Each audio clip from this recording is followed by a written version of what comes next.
Tuhan berfirman kepada Musa, Inilah yang harus menjadi hukum tentang orang yang sakit kusta pada hari pentahirannya. Ia harus dibawa kepada imam, dan imam harus pergi keluar perkemahan. Kalau menurut pemeriksaan imam, penyakit kusta itu telah sembuh daripadanya, maka imam harus memerintahkan supaya bagi orang yang akan ditahirkan itu diambil 2 ekor burung yang hidup dan yang tidak haram, juga kayu aras, kain kirmiji, dan hisop. Imam harus memerintahkan supaya burung yang seekor disembelih di atas belanga tanah berisi air mengalir. Tetapi burung yang masih hidup haruslah diambilnya bersama-sama dengan kayu aras, kain kirmizi, dan hisop. Lalu bersama-sama dengan burung itu, semuanya harus dicelupkannya ke dalam darah burung yang sudah disembelih di atas air mengalir itu. Kemudian ia harus memercik 7 kali kepada orang yang akan ditahirkan dari kusta itu, dan dengan demikian mentahirkan dia. Lalu burung yang hidup itu haruslah dilepaskannya ke padang. Orang yang akan ditahirkan itu haruslah mencuci pakaiannya, mencukur seluruh rambutnya, dan membasuh tubuhnya dengan air, maka ia menjadi tahir. Sesudah itu, ia boleh masuk ke dalam perkemahan, tetapi harus tinggal di luar kemahnya sendiri 7 hari lamanya.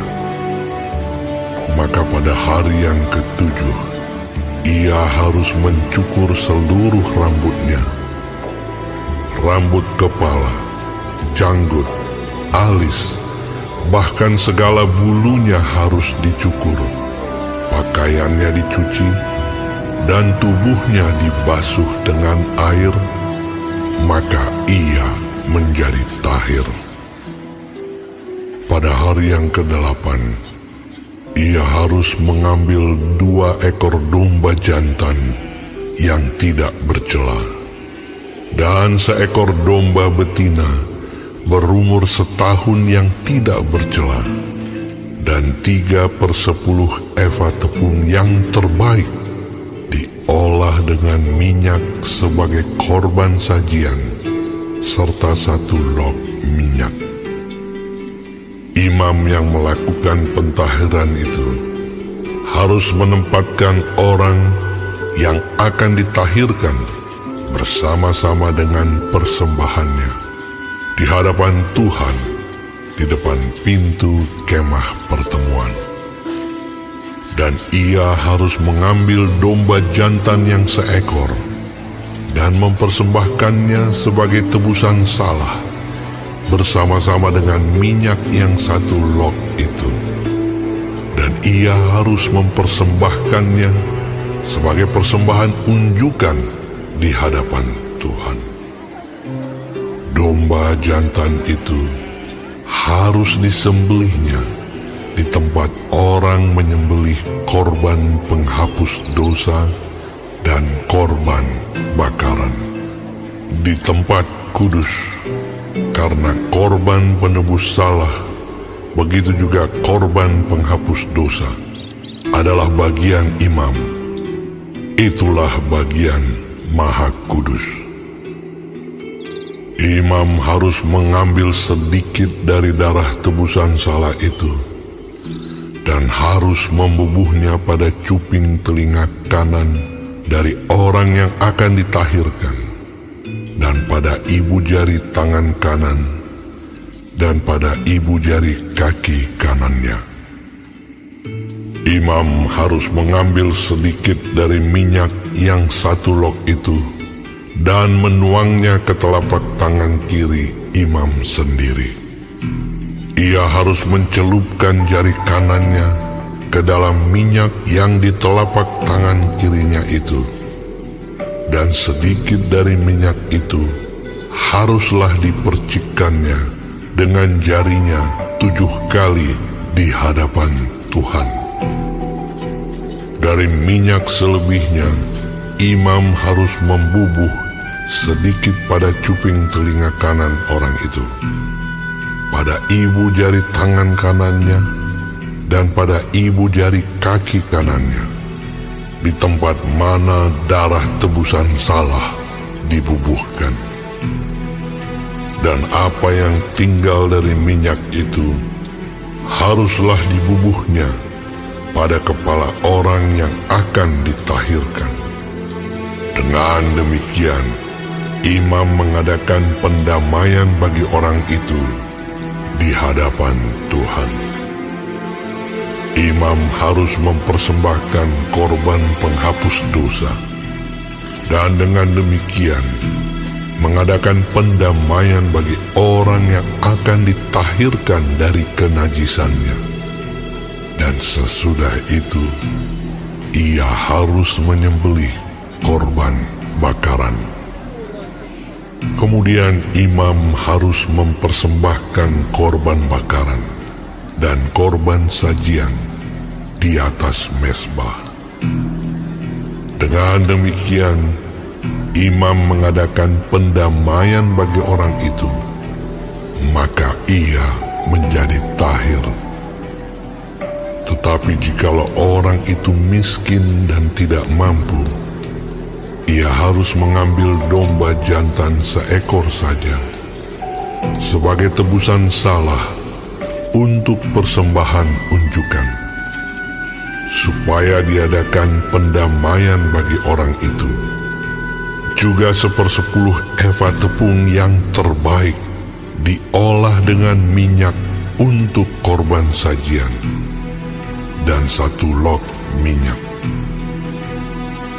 Dan lagi 2 ekor burung tekukur atau 2 ekor burung merpati, sekadar kemampuannya. Yang seekor harus menjadi korban penghapus dosa, dan yang seekor lagi menjadi korban bakaran. Pada hari yang ke-8, ia harus membawa semuanya untuk pentahirannya kepada imam, ke depan pintu kemah pertemuan di hadapan Tuhan. Kemudian imam harus mengambil domba tebusan salah dan minyak yang 1 log itu. Lalu imam harus mempersembahkan semuanya sebagai persembahan unjukan di hadapan Tuhan. Ia harus menyembelih domba tebusan salah, dan imam harus mengambil sedikit dari darah tebusan salah itu dan membubuhnya pada cuping telinga kanan orang itu, dan pada ibu jari tangan kanan dan ibu jari kaki kanannya. Dan imam harus menuang sedikit dari minyak itu ke telapak tangan kirinya sendiri.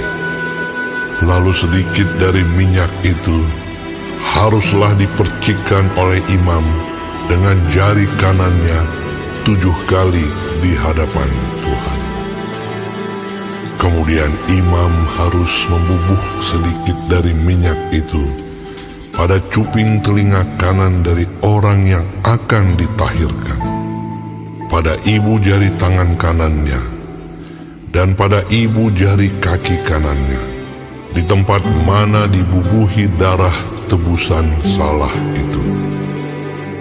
Dan minyak selebihnya haruslah dibubuhnya pada kepala orang yang akan ditahirkan, supaya diadakan pendamaian bagi orang itu di hadapan Tuhan. Lalu ia harus mempersembahkan seekor dari kedua burung tekukur atau anak burung merpati yang dibawa orang itu sekadar kemampuannya, yang seekor sebagai korban penghapus dosa, dan yang seekor lagi sebagai korban bakaran di samping korban sajian. Dengan demikian, imam mengadakan pendamaian bagi orang yang akan ditahirkan di hadapan Tuhan. Itulah hukum tentang pentahiran seorang yang kena kusta yang tidak mampu. Tuhan berfirman kepada Musa dan Harun, Apabila kamu masuk ke tanah Kanaan yang akan kuberikan kepadamu menjadi milikmu, dan aku mendatangkan tanda kusta di sebuah rumah di negeri milikmu itu, maka pemilik rumah itu harus datang memberitahukannya kepada imam. Ada kelihatan seperti tanda kusta di rumahku. Maka imam harus memerintahkan supaya rumah itu dikosongkan. Sebelum ia datang memeriksa tanda kusta itu, supaya jangan menjadi najis segala yang ada di dalam rumah itu. Dan sesudah itu, barulah imam datang untuk memeriksanya. Kalau menurut pemeriksaannya, tanda pada dinding rumah itu merupakan lekuk-lekuk yang kehijau-hijauan atau kemerah-merahan warnanya, yang kelihatan lebih dalam dari permukaan dinding itu. Imam harus keluar dari rumah itu, lalu berdiri di depan pintu rumah dan menutup rumah itu 7 hari lamanya. Pada hari yang ketujuh, imam harus datang kembali. Kalau menurut pemeriksaannya, tanda kusta itu meluas pada dinding rumah, maka imam harus memerintahkan supaya orang mengungkit batu-batu yang kena tanda itu dan membuangnya keluar kota ke suatu tempat yang najis. Dan ia harus mengikis rumah itu sebelah dalam berkeliling, dan kikisan lepa itu haruslah ditumpahkan keluar kota ke suatu tempat yang najis. Dan orang harus mengambil batu-batu lain, lalu memasangnya sebagai pengganti batu-batu tadi, dan harus mengambil lepa lain dan melepa rumah itu. Tetapi jikalau tanda itu timbul lagi di dalam rumah itu, sesudah batu-batunya diungkit dan sesudah rumah itu dikikis, bahkan sesudah dilepa lagi, dan kalau imam datang dan menurut pemeriksaannya tanda itu meluas di dalam rumah, maka kusta ganaslah yang di dalam rumah itu, dan rumah itu najis. Rumah itu haruslah dirombak, yakni batunya, kayunya, dan segala lepa rumah itu, lalu dibawa semuanya keluar kota ke suatu tempat yang najis. Dan orang yang masuk ke dalam rumah itu selama rumah itu ditutup menjadi najis sampai matahari terbenam. Dan orang yang tidur di dalam rumah itu haruslah mencuci pakaiannya. Demikian juga orang yang makan di dalam rumah itu haruslah mencuci pakaiannya. Tetapi jikalau imam datang dan menurut pemeriksaannya tanda itu tidak meluas di dalam rumah itu sesudah dilepa, maka imam harus menyatakan rumah itu tahir, karena tanda itu telah hilang. Kemudian, untuk menyucikan rumah itu, haruslah ia mengambil 2 ekor burung, kayu aras, kain kirmizi, dan hisop. Burung yang seekor haruslah disembelihnya di atas belanga tanah berisi air mengalir. Lalu ia harus mengambil kayu aras dan hisop, kain kirmizi, dan burung yang masih hidup itu, dan mencelupkan semuanya ke dalam darah burung yang sudah disembelih dan ke dalam air mengalir itu. Kemudian ia harus memercik kepada rumah itu 7 kali.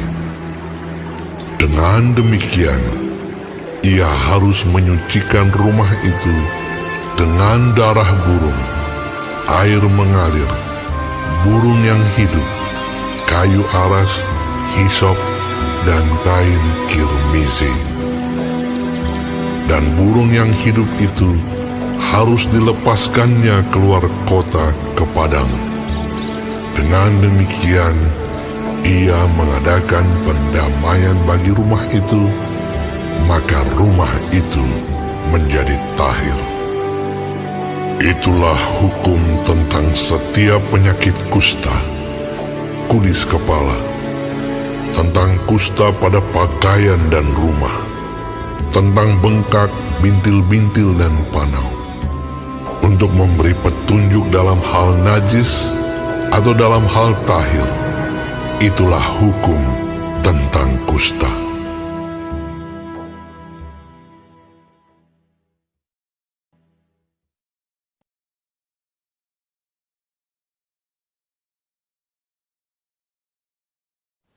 Shalom saudara-saudaraku yang dikasihi Tuhan Yesus, terpujilah Tuhan yang masih memberi kita kesempatan hidup hari ini dan dapat mempelajari firman Tuhan, petunjuk kehidupan dari kitab Imamat pasal 14. Tuhan Yesus memberkati.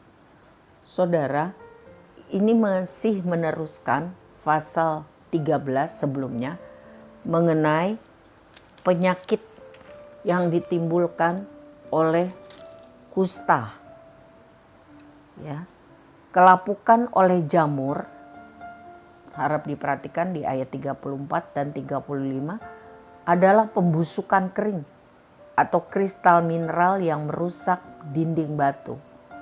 Harus dibersihkan dengan cara yang khusus, termasuk pakaian dan bangunan yang berjamur harus dibersihkan karena berbahaya, dapat menyebarkan penyakit dengan cepat. Ya. Bila jamur itu telah menyebabkan cukup banyak kerusakan, maka pakaian yang terkena harus dibakar atau rumah yang harus dihancurkan karena jamur. Tuhan memberitahu umat Israel pilihannya bagaimana mendiagnosis penyakit kulit dan penyakit karena jamur yang serius agar mereka terhindar dari bahaya. Hukum ini diberikan dengan tujuan agar umatnya sehat dan terlindung dari bangsa-bangsa kafir lainnya. Tuhan mau umat Israel terhindar dari penyakit-penyakit yang merupakan ancaman serius pada saat itu. Banyak hukum Tuhan yang pasti tampaknya tidak dimengerti oleh orang Israel saat itu. Sekalipun demikian, hukum-hukum Tuhan menolong mereka untuk bisa terhindar dari penularan penyakit secara fisik, juga terhadap hal-hal jahat secara moral dan rohani. Firman Tuhan tetap memberikan pola bagi cara hidup yang sehat secara fisik, rohani, dan moral. Kita mungkin tidak selalu mengerti hikmat dari hukum-hukum Tuhan. Tapi saudara, bila kita sungguh-sungguh taat pada hukum-hukum Tuhan, kita akan berkembang dengan maksimal khususnya di dalam pertumbuhan rohani kita. Beberapa dari peraturan tersebut dimaksudkan untuk menandai umat Israel bahwa mereka memang berbeda dari orang-orang jahat yang hidup di sekitar mereka. Peraturan diberikan Tuhan untuk mencegah umat pilihannya terlibat dalam praktek agama kafir. Ya, jadi umat itu memang dikhususkan, dan secara medis saat itu belum mungkin diagnosa dilakukan. Jadi saudara-saudara, Imamat 14 ini juga bicara mengenai pentahiran atau proses penyucian bagi orang yang tadinya berpenyakit kusta. Ada 2 bagian ritual yang sangat serius. Yang pertama, yaitu di minggu pertama sesudah orang itu dinyatakan ada kesembuhan, harus dibuat ritual di luar perkemahan. Yang kedua, di minggu kedua baru dibuat ritual di dalam perkemahan. Tujuannya untuk menyatakan bahwa orang tersebut yang sebelumnya najis karena kusta dinyatakan resmi sembuh, dinyatakan tahir atau suci, dan dapat kembali tinggal dalam komunitas umat pilihan Tuhan. Dan dalam proses pentahiran itu harus dipersembahkan korban bakaran, korban sajian, korban penghapus dosa. Sangat rumit dan mahal, tetapi anugerah Tuhan bagi orang-orang miskin diberi dispensasi, hanya cukup mempersembahkan burung sebagai korban. Jadi saudara, melalui proses upacara ini kita dapat mempelajari bahwa hidup, pertolongan, kesembuhan, pengampunan dosa, diperdamaikan dengan Tuhan itu semata-mata karena anugerah Tuhan. Jadi saya dan saudara harus tahu berterima kasih kepada Tuhan dan hamba-hamba Tuhan yang sudah melayani kita dan mendoakan terus. Marilah naikkan syukur dan pujian bagi Tuhan setiap hari, dan bertekadlah untuk hidup kudus bagi Tuhan. Amin.